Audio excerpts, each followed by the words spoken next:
നമസ്കാരം. സ്റ്റെതസ്കോപ്പിലേക്ക് വീണ്ടും സ്വാഗതം. പ്രമേഹ രോഗികളിൽ ഏറ്റവും അതിസങ്കീർണമായ ഒരു അവസ്ഥയാണ് ഡയബറ്റിക് ഫൂട്ട് എന്ന് പറയുന്നത്. പാദങ്ങളുടെ പരിചരണം എന്ന് പറയുന്നത് പ്രധാനപ്പെട്ടതുമാണ്. ഡയബറ്റിക് ഫുഡ് ക്ലിനിക്കിനെ കുറിച്ചാണ് ഇന്ന് സ്റ്റെതസ്കോപ്പ് വിശദമാക്കുന്നത്. ഏവർക്കും സ്വാഗതം.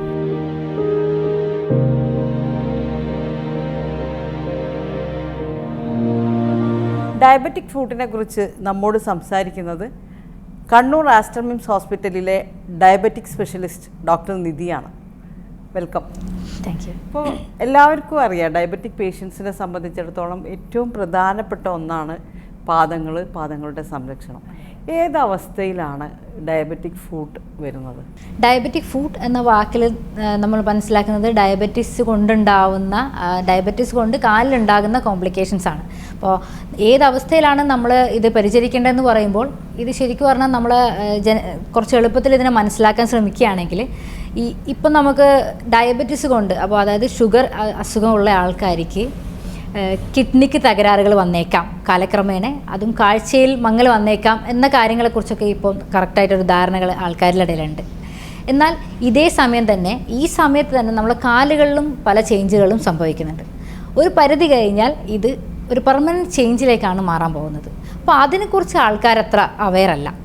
അപ്പോൾ അങ്ങനെയാണെങ്കിൽ ഡയബറ്റീസ് ഇനീഷ്യലി നമ്മൾ ഡയഗ്നോസ് ചെയ്യുന്ന ആ ഒരു സമയം തന്നെ ഈ ഒരു പേഷ്യൻ്റ്, അല്ലെങ്കിൽ നമ്മളിപ്പോൾ പുതുതായി ഷുഗർ കണ്ടുപിടിച്ച ആൾ നമ്മളൊരു പോഡിയാട്രി ക്ലിനിക്ക് അല്ലെങ്കിൽ ഡയബറ്റിക് ഫുഡ് ക്ലിനിക്കിലേക്ക് വരണം എന്നാണ് ഞാൻ പറയുക. കാരണം നമുക്ക് ഇതിനെ സംബന്ധിയായ പാദപരിശോധനകൾ ചെയ്യാനുണ്ട്.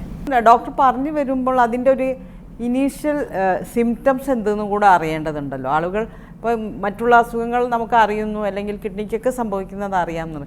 ഇനീഷ്യൽ സിംറ്റംസ് എന്താണ് എന്ന് ശ്രദ്ധിക്കേണ്ടത്? ഡയബറ്റിക് ഫുഡിൻ്റെ ഇനീഷ്യൽ സിംറ്റംസ് എന്നൊക്കെ പറയുമ്പോൾ നമ്മുടെ കാലിൽ തരിപ്പായിട്ട് വരുന്നതാണ് ഇനീഷ്യലി ആൾക്കാർക്ക് കണ്ടുവരുന്നത്. പിന്നീട് ആൾക്കാർക്ക് ചില കാലുകളിൽ വേദന, പിന്നെ കാലിൽ ചുവപ്പ് നിറം, ചിലർക്ക് നീരായിട്ടും വരാം. പിന്നെ ഏറ്റവും കൂടുതലായി കാണപ്പെടുന്ന കാലിലെ തൊലിയിലെ ചേഞ്ചസുകളാണ്, കാലിലെ തൊലിയുടെയും നഖത്തിലെയും ചേഞ്ചസുകൾ. പിന്നെ നമുക്ക് ഈ ബ്ലാക്ക് കളറാവാം, റെഡ് കളറാവാം. അതെ, റെഡ് കളറും ആവാം, ബ്ലാക്ക് കളറും ആവാം. അപ്പോൾ നീരൊക്കെ വന്നു പോയി കഴിഞ്ഞ അവസ്ഥയിൽ കാലിലൊരു കറുപ്പ് നിറം ബാധിച്ചേക്കാവുന്ന ഒരു ഇത് കാണപ്പെടുന്നുണ്ട്. അതുപോലെ തന്നെ കാലസ്, നമ്മൾ ഈ തഴമ്പ് എന്ന് പറയുന്ന സാധനമില്ലേ, അതാണ് സ്കിന്നിൽ കാണപ്പെടുന്ന ഒരു കാര്യം. ഇത് കൂടുതൽ ഉണ്ടാകുന്ന എന്താണെന്ന് വെച്ചാൽ നമ്മൾ ഈ കാലിലെ പ്രഷർ പോയിൻറ്റ്സുകൾ അതിൻ്റെ ഒരു ഡിസ്ട്രിബ്യൂഷനിൽ വേരിയേഷൻ വരുന്നതുകൊണ്ടാണ്. അപ്പോൾ ഇതൊക്കെ ഒരു പാദത്തിൻ്റെ ബേസിക് പ്രശ്നങ്ങളാണ്. അതിനങ്ങോട്ട് പോയി ഇൻവെസ്റ്റിഗേറ്റ് ചെയ്ത് മനസ്സിലാക്കേണ്ട ഒന്നാണ്.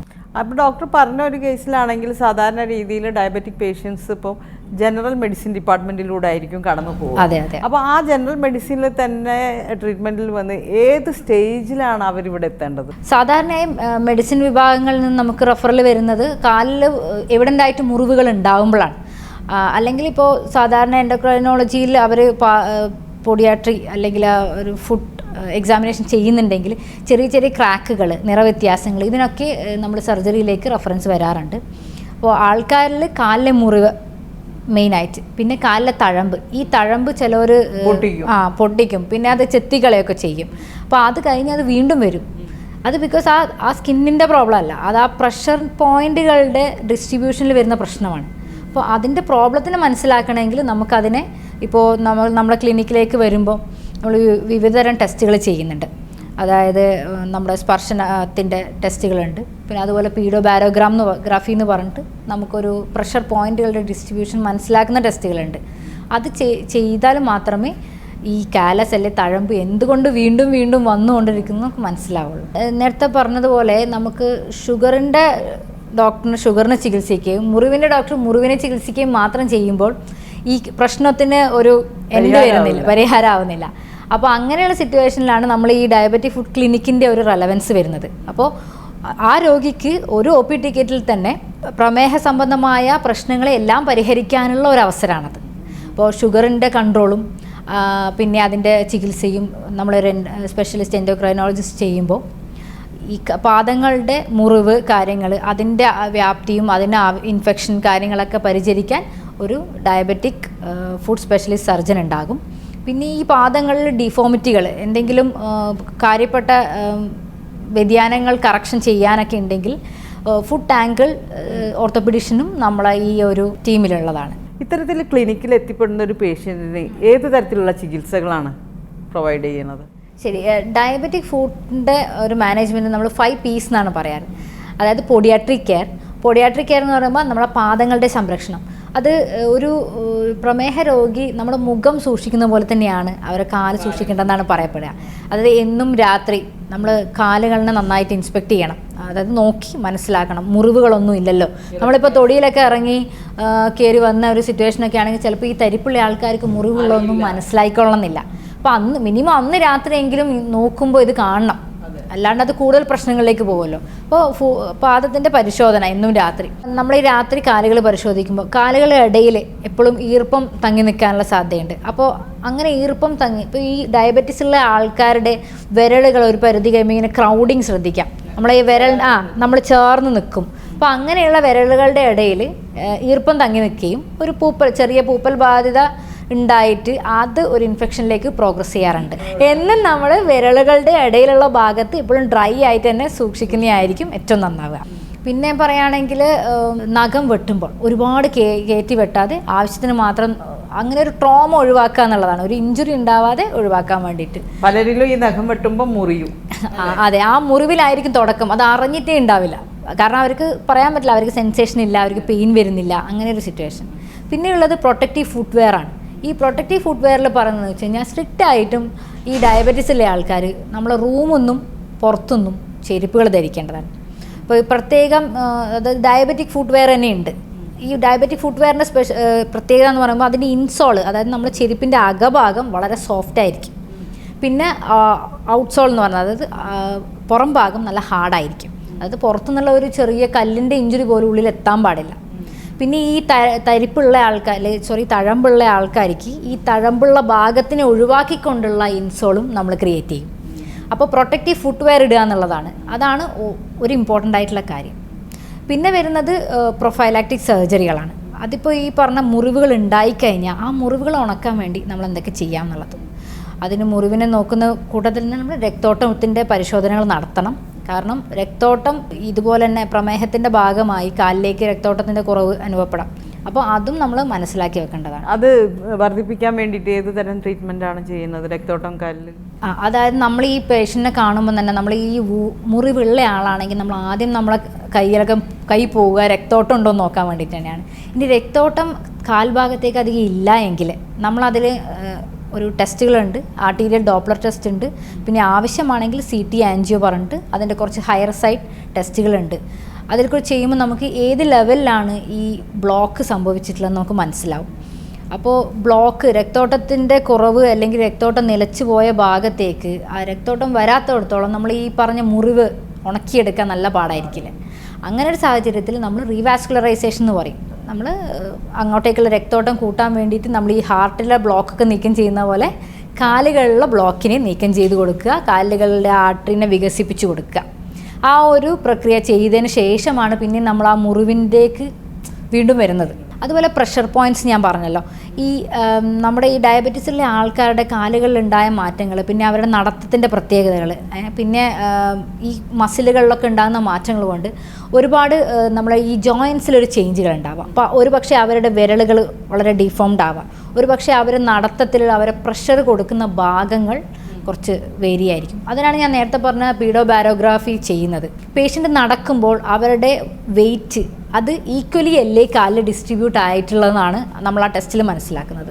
അല്ല ഈക്വലി അല്ല, ചിലർക്ക് ഈ മുൻഭാഗത്ത് കൂടുതൽ അമർന്നുകൊണ്ടുള്ള ഒരു പ്രഷർ പോയിൻറ്റ്സ് ഒക്കെ ആണെങ്കിൽ അങ്ങനെയുള്ള ഭാഗത്ത് തഴമ്പ് വരാനും റിപ്പീറ്റേറ്റീവ്ലി തഴമ്പ് വരാനും അത് ഇൻഫെക്റ്റഡ് ആവാനും പിന്നെ അതൊരു കൂടുതൽ പ്രശ്നങ്ങളിലേക്ക് നയിക്കാനും സാധ്യതയുണ്ട്. അപ്പോൾ അതാണ് നമ്മൾ ആ ഒരു പ്രഷർ പോയിൻ്റ് ഐഡൻറ്റിഫിക്കേഷൻ. പ്രഷർ പോയിൻറ്റിനെ ഐഡൻറ്റിഫൈ ചെയ്തിട്ട് അതിന് നമ്മൾ ആദ്യം ഫുട്വെയർ കറക്ഷൻ കൊടുക്കും. ഫുട്വെയർ കറക്ഷനിൽ നമുക്കത് ക്ലിയർ ആവുകയാണെങ്കിൽ ഓക്കെ, അത് കണ്ടിന്യൂ ചെയ്യണം. അല്ല എങ്കിൽ ചെറിയ ചെറിയ സർജറികളിലൂടെ നമുക്ക് ആ പ്രഷർ പോയിൻറ്റ്സിനെ റിലീസ് ചെയ്ത് കൊടുക്കാൻ പറ്റും. ഇതുകൂടാതെ വേറെ ഏത് തരത്തിലുള്ള സർജറീസ് ആണ് ഇതിൽ വരുന്നത്? ഡയബറ്റിക് ഫുഡിൻ്റെ ശരിക്കും പറഞ്ഞാൽ നമ്മൾ ഡിബ്രൈഡ്മെൻ്റ് എന്ന് പറയും. അതാണ് അതിൻ്റെ ബേസിക് സർജറി എന്ന് പറയുന്നത്. നമ്മൾ ഡിബ്രൈഡ് ചെയ്തിട്ട് നശിച്ചു പോയ കോശങ്ങളെ എത്രയും പെട്ടെന്ന് മാറ്റി കൊടുക്കുക. കാരണം അവർക്ക് ഷുഗർ ഉള്ളതാണ്, അവരെ ബ്ലഡിൽ എപ്പോഴും ഷുഗറിൻ്റെ ആ ഒരു അളവുള്ളത് കൊണ്ട് ഇൻഫെക്ഷൻ നിലനിൽക്കാനുള്ളൊരു ടെൻഡൻസി ഉണ്ടാകും. അപ്പോൾ ഏറ്റവും മോശപ്പെട്ട കോശങ്ങളെല്ലാം എത്രയും പെട്ടെന്ന് ഒഴിവാക്കി കൊടുക്കുക എന്നുള്ളതാണ്. അതിൻ്റെ കൂട്ടത്തിൽ നമ്മുടെ ഷുഗർ കൺട്രോൾ ഒത്തിരി ഇമ്പോർട്ടൻ്റ് ആയിട്ടുള്ളൊരു കാര്യമാണ്. അങ്ങനെ ഒരു വേള ആ ഒരു ഇൻഫെക്ഷൻ കുറയുമ്പോൾ ഗ്രാനുലേഷൻ വരുന്നു. അപ്പോൾ അതിനനുസരിച്ചുള്ള ഡ്രസ്സിങ്ങും ട്രീറ്റ്മെൻറ്റും കൊടുത്ത് നമ്മൾ മുറിവിനെ ഉണക്കിയെടുക്കുക എന്നുള്ളതാണ്. ഈ പറഞ്ഞ മുറിവ് ഉണക്കിയെടുക്കലിന് രക്തോട്ടത്തിൻ്റെ പ്രാധാന്യം ഏറ്റവും വലുതാണ്. ഇപ്പോൾ സ്മോക്കിംഗ് ഒക്കെ ചെയ്യുന്ന ആളുകളാണെങ്കിൽ അബ്സല്യൂട്ട്ലി അത് നിർത്താൻ വേണ്ടിയിട്ട് അഡ്വൈസ് ചെയ്യുന്നതായിരിക്കും. അങ്ങനെ ചില മുറിവുകൾ ഇപ്പോൾ നല്ല വലിപ്പം വെച്ച മുറിവുകളൊക്കെ ആകുമ്പോൾ നമുക്കൊരു വാക് തെറാപ്പി എന്ന് പറഞ്ഞൊരു ട്രീറ്റ്മെൻറ്റും കൂടിയുണ്ട്. അത് നെഗറ്റീവ് പ്രഷർ വൂണ്ട് ട്രീറ്റ്മെൻറ്റ്. അപ്പോൾ ഇത് നമ്മളൊരു മെഷീനാണ്, ഒരു ട്യൂബുണ്ട്, പിന്നെ നമ്മൾ സ്പോഞ്ച് പോലത്തെ ഒരു ഡ്രസ്സിങ് വൂണ്ടിൽ വെച്ചിട്ട് കണ്ടിന്യൂസ് ആയിട്ട് വൂണ്ടിൽ നിന്ന് ഈ ഒരു നീരും കാര്യങ്ങളും വലിച്ചെടുക്കുന്ന ഒരു തരം ട്രീറ്റ്മെൻറ്റാണ്. ആഴ്ചയിൽ ഒരിക്കലേ ഡ്രസ്സിങ് ഒക്കെ മാറ്റാനുള്ളൂ. അത് വളരെ ഈ മുറിവിൻ്റെ ഒരു വലിപ്പം കുറയാൻ വേണ്ടി ഒരുപാട് ഉപകാരപ്പെട്ട് കണ്ടിട്ടുണ്ട്. നമ്മൾ ഇത്രയൊക്കെ കാര്യങ്ങൾ പറയുന്നത് അത് വന്നിട്ട് ഉള്ള അവസ്ഥയിലാണ് അല്ലേ? അപ്പോൾ ഈ ഡയബറ്റിക്കിൽ തന്നെ അത് കൺട്രോൾഡ് ആവാൻ ഇപ്പം എന്ത് ചെയ്യണം? ഈ ഡയബറ്റീസ് ഒരുപാട് ഒരു ദീർഘകാലം ഒരു പരിധിവരെ നിലനിൽക്കുമ്പോഴാണ് നമ്മളെ ബാക്കി ഓർഗൻസ് അതിൽ ഇൻവോൾവ് ആയി തുടങ്ങുന്നല്ലോ. അതുപോലെ തന്നെയാണ് കാലുകളും. അപ്പോൾ അതുകൊണ്ട് തുടക്കത്തിൽ ഡയബറ്റീസ് ഡയഗ്നോസ് ആയാൽ തന്നെ ഒരു കണ്ടിന്യൂസ് ഗ്ലൂക്കോസ് മോണിറ്ററിംഗ് ആണ് ഇപ്പോൾ സ്റ്റാൻഡേർഡ് ആയിട്ടുള്ള പറയുന്നത്. അപ്പോൾ കണ്ടിന്യൂസ് ഗ്ലൂക്കോസ് മോണിറ്ററിങ് ചെയ്യുക. നമ്മൾ ഒരു ദിനത്തിൽ നമ്മളെ ശരീരത്തിൽ ഒരു എത്ര പരിധി കൂടുതൽ ഈ ഗ്ലൂക്കോസ് ഇങ്ങനെ നിലനിൽക്കുന്നുണ്ടോ എന്നുള്ളതാണ് ഏറ്റവും ഇമ്പോർട്ടൻറ്റ്. അത് മാക്സിമം അത് നോർമൽ റേഞ്ചിലേക്ക് എത്തിക്കുക എന്നുള്ളതാണ് ഫസ്റ്റ് ടാർഗറ്റ് എന്ന് പറഞ്ഞത്. അപ്പോൾ അതിനനുസരിച്ചിട്ട് ഇപ്പോൾ ചിലപ്പോൾ മെഡിസിൻ ആയിരിക്കാം, ഇൻസുലിൻ ആയിരിക്കാം. അപ്പോൾ എന്താണ് നിങ്ങൾ ഡയബറ്റോളജിസ്റ്റ് പ്രിസ്ക്രൈബ് ചെയ്യുന്നത് അത് വളരെ ഡിവൈനായിട്ട് അല്ലെങ്കിൽ അത് ഡെഡിക്കേറ്റഡ് ആയിട്ട് ആ ഒരു ട്രീറ്റ്മെൻറ്റ് എടുക്കുക എന്നുള്ളത് തന്നെയാണ് എനിക്ക് പറയാനുള്ളത്. ഏറ്റവും പ്രധാനപ്പെട്ട ഒരു പോയിന്റ് എന്ന് പറയുന്നത് ഇതിൽ വരുന്ന കോംപ്ലിക്കേഷൻസ് ആണ്. അമിതമായ പ്രമേഹം മൂലം പാദങ്ങൾക്കുണ്ടാകുന്ന ഒരുപാട് പ്രശ്നങ്ങളുണ്ട് അല്ലേ? ഈ കോംപ്ലിക്കേഷൻസ് ഏത് എക്സ്ട്രീം വരെ പോവാം? ശരിക്കും പറഞ്ഞാൽ ഇതിൻ്റെ ഈ ലെവലുകളിൽ ഓരോ സ്റ്റേജിൽ വരുന്ന ആൾക്കാർ വരെ നമുക്കുണ്ട്. അതായത് ചിലർ ഭയങ്കര അഡ്വാൻസ്ഡ് ലൈക്ക് ഡയബറ്റീസ് ഉണ്ടെങ്കിൽ തന്നെ വന്ന് കാണിക്കുക.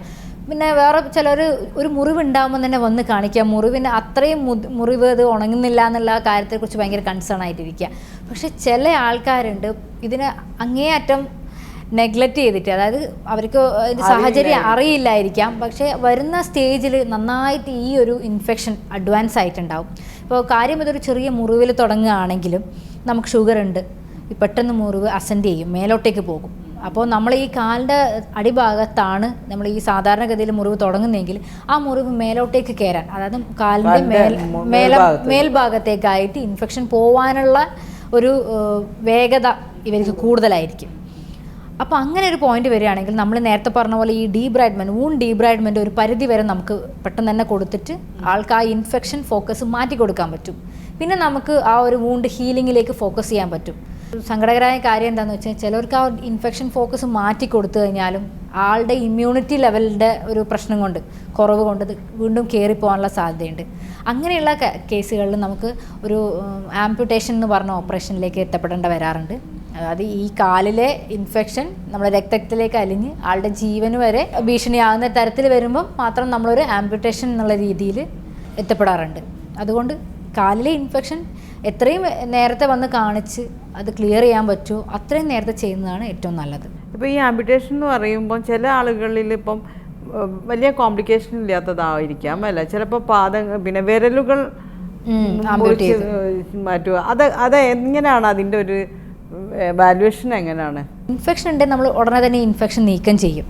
അപ്പോൾ ഇൻഫെക്ഷൻ കടയോടെ കളയണോ അതോ നമുക്ക് ആ ഭാഗം മാത്രം ക്ലീൻ ചെയ്ത് കൊടുത്താൽ വീണ്ടും നല്ല ഗ്രാനുലേഷൻ അല്ലെങ്കിൽ ഉണക്കം വരില്ലേന്നൊക്കെ മനസ്സിലാക്കാൻ വേണ്ടി നമ്മൾ രക്തോട്ടത്തിൻ്റെ സ്കാൻ ചെയ്യുന്നുണ്ട്, ആർട്ടീരിയൽ ഡോപ്ലർ പറഞ്ഞിട്ട്. അപ്പോൾ നമുക്ക് അവിടെ നല്ല അഡക്വേറ്റ് ബ്ലഡ് സപ്ലൈ ഉള്ള ഒരു കാലാണെങ്കിൽ നമുക്ക് എത്ര വേണമെങ്കിലും ട്രൈ ചെയ്ത് നോക്കാം. നശിച്ച കോശങ്ങൾ നീക്കം ചെയ്തിട്ട് ബോഡീനെ ഒന്ന് പ്രോത്സാഹിപ്പിക്കാം അവിടെ ഹീലിംഗ് വരുത്താൻ വേണ്ടിയിട്ട്. പക്ഷേങ്കിൽ രക്തോട്ടം ഇല്ലാത്തൊരു ഭാഗത്തിനെ ആകുമ്പോൾ നമുക്ക് ഈ പ്രോത്സാഹനം കൊടുപ്പിക്കാൻ ഭയങ്കര പാടായിരിക്കും. അപ്പം നമ്മൾ ഈ ഒരു മുറിവിന് ഒരു പക്ഷേ ആ വിരൽ തന്നെ ഒഴിവാക്കേണ്ട വന്നേക്കാം. ആ വിരൽ ഒഴിവാക്കിയ ഭാഗത്ത് നിന്ന് വീണ്ടും കറുത്ത് വരുന്നതായിട്ട് ശ്രദ്ധിക്കപ്പെട്ടിട്ടുണ്ട്. അതിനൊപ്പം തന്നെ ഈ മുറിവുകളുടെ അല്ലെങ്കിൽ അതിൻ്റെ സ്വഭാവം എന്തായിരിക്കും? പലതരത്തിലുള്ള മുറിവുകളുണ്ടല്ലോ, ഏത് തരത്തിലുള്ള മുറിവുകളാണ്? നമുക്ക് മെയിനായിട്ട് പറയുകയാണെങ്കിൽ ഡ്രൈ ഗാംഗ്രീൻ എന്നും വെറ്റ് ഗാംഗ്രീൻ എന്നും പറഞ്ഞിട്ടാണ് മുറിവുകൾ നമുക്ക് തരംതിരിക്കാൻ പറ്റുക. ഈ ഡ്രൈ ഗാംഗ്രീൻ യൂഷ്വലി രക്തോട്ടക്കുറവുള്ള ആൾക്കാർക്കാണ് കൂടുതൽ കണ്ടുവരുന്നത്. അത് നമ്മളെ കോശങ്ങൾ ഒരുപാട് വരണ്ട അവസ്ഥയിൽ നിൽക്കുക. അതിപ്പോൾ ഒരു പക്ഷേ നമ്മളതൊന്നും ചെയ്തു കൊടുത്തിട്ടില്ല, അത് വീണു പോകും. ഒടിഞ്ഞ് കൊഴിഞ്ഞ് വീണു പോകുന്ന കണ്ടിട്ടുണ്ട്. പക്ഷേ വെറ്റ് ഗാംഗ്രീൻ അങ്ങനെയല്ല. വെറ്റ് ഗാംഗ്രീൻ എന്ന് പറഞ്ഞു കഴിഞ്ഞാൽ ഈ നശിച്ച കോശങ്ങളുടെ മേലെ ഇൻഫെക്ഷൻ സംഭവിച്ചിട്ടുണ്ട്. ഈ ഇൻഫെക്ഷൻ അവിടെ വെക്കുന്നത് ഡേഞ്ചറാണ്. അപ്പോൾ എപ്പോഴാണോ അത് കാണുന്നത് അപ്പോൾ തന്നെ ആ ഒരു ഭാഗത്തിനെ അല്ലെങ്കിൽ ആ നശിച്ച കോശങ്ങളെ നീക്കം ചെയ്യുക എന്നുള്ളതാണ് അതിൻ്റെ ഒരു ട്രീറ്റ്മെൻറ്റ്. അപ്പോൾ സർജറിയെ കുറിച്ച് നമ്മൾ പറയണ്ടല്ലോ. സർജറിയിൽ തന്നെ ഏതൊക്കെ രീതിയിലുള്ള സർജറികളാണ്, പ്രത്യേകിച്ച് ഏതൊക്കെ കേസുകളാണ് വരാറ് പാദങ്ങളുമായി ബന്ധപ്പെട്ട്? ഈ പാദങ്ങളിലെ ഇൻഫെക്ഷനും പഴുപ്പും കാര്യങ്ങളൊക്കെ ആണെങ്കിൽ നമ്മളത് ഡീബ്രൈഡ് ചെയ്യും. അതായത് വൂണ്ടിൻ്റെ നന്നാക്കൽ, മുറിവ് നന്നാക്കുക. പിന്നെ ഒരു പരിധിയിൽ മുറിവ് നല്ല ഹീലിംഗ് ഒക്കെ വന്നു തുടങ്ങിക്കഴിഞ്ഞാൽ ആ ഭാഗത്ത് തൊലി വെച്ച് പിടിപ്പിക്കാനുള്ള സർജറികളും ചെയ്യുന്നതായിരിക്കും. ഇത് മുറിവിൻ്റെ കാര്യം. ഇനി നമ്മൾ കാലിൻ്റെ പ്രഷർ പോയിൻറ്റ്സിനെ കുറിച്ച് പറഞ്ഞില്ലേ, നമ്മൾ പാദങ്ങളിലെ പ്രഷർ പോയിൻറ്റ്സുകൾ വേരി ചെയ്യുമ്പം ആ ഒരു പ്രഷർ ഓവർലോഡ് ചെയ്യുന്ന പോയിന്റിൽ കൂടുതൽ പ്രശ്നങ്ങൾ വരാനുള്ള സാധ്യതയുണ്ട്. അപ്പോൾ ആ ഓവർലോഡ് ചെയ്യുന്ന പോയിന്റിന് കറസ്പോണ്ടിങ് ആയിട്ടുള്ള ടെൻഡൻ, അതായത് നമ്മുടെ മസിലിൻ്റെ വള്ളികൾ റിലീസ് ചെയ്ത് കൊടുക്കുക. സോ ദാറ്റ് ഒരു പോയിന്റിൽ മാത്രം ഈ പേഷ്യൻ്റ് നടക്കുമ്പം ഇങ്ങനെ ഈ പ്രഷർ കോൺസെൻട്രേറ്റഡ് ആവില്ല. അതൊരു ടെൻഡൻ റിലീസ് സർജറി പലതരത്തിലുണ്ട്. അത് ഡിപ്പെൻഡിങ് അപ്പോൺ ഏത് ഭാഗത്താണ് കൂടുതൽ പ്രഷർ, ഏത് ഭാഗത്താണ് ഈ നോൺ ഹീലിംഗ് വൂണ്ട്, അതായത് ഉണങ്ങാത്ത മുറിവ് എവിടെയാണുള്ളത് എന്നതിനെ ഡിപ്പെൻഡ് ചെയ്തിരിക്കും. ഇപ്പോൾ ഒരു മേജർ കേസിൽ നമ്മൾ ആംബ്യൂട്ട് ചെയ്യുന്നു എന്ന് പറഞ്ഞല്ലോ. അപ്പോൾ ആ ആംബ്യൂട്ട് ചെയ്യുന്നതോടെ അത് ഒരു എൻഡാണോ? പിന്നീട് അവർക്ക് വീണ്ടും ഇൻഫെക്ഷനോ അല്ലെങ്കിൽ ഇഷ്യൂസോ വരാൻ സാധ്യത ഉണ്ടോ? ശരിക്കും ആംപുട്ടേഷൻ ഒരിക്കലും ഒരു എൻഡല്ല. നമ്മളെ സംബന്ധിച്ചിടത്തോളം ആംപുട്ടേഷൻ ഒരു ട്രീറ്റ്മെൻറ്റിൽ ഒഴിച്ചുകൂടാത്തൊരവസരത്തിൽ മാത്രം ചെയ്യപ്പെടുന്ന ഒന്നാണ്.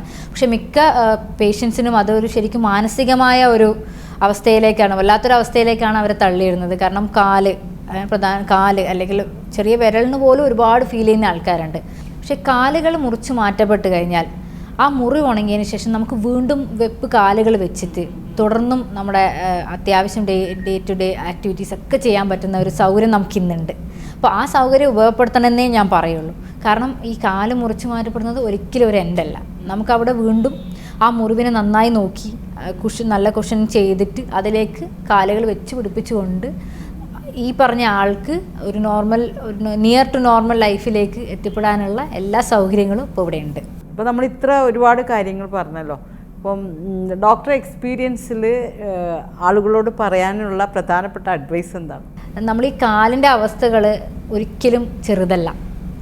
ഹാർട്ടിൻ്റെയും കിഡ്നിയുടെയോ കണ്ണുകളുടെയോ ഒക്കെ അവസ്ഥ പോലെ തന്നെ ഇമ്പോർട്ടൻ്റ് ആണ് കാലുകളുടെ അവസ്ഥയും.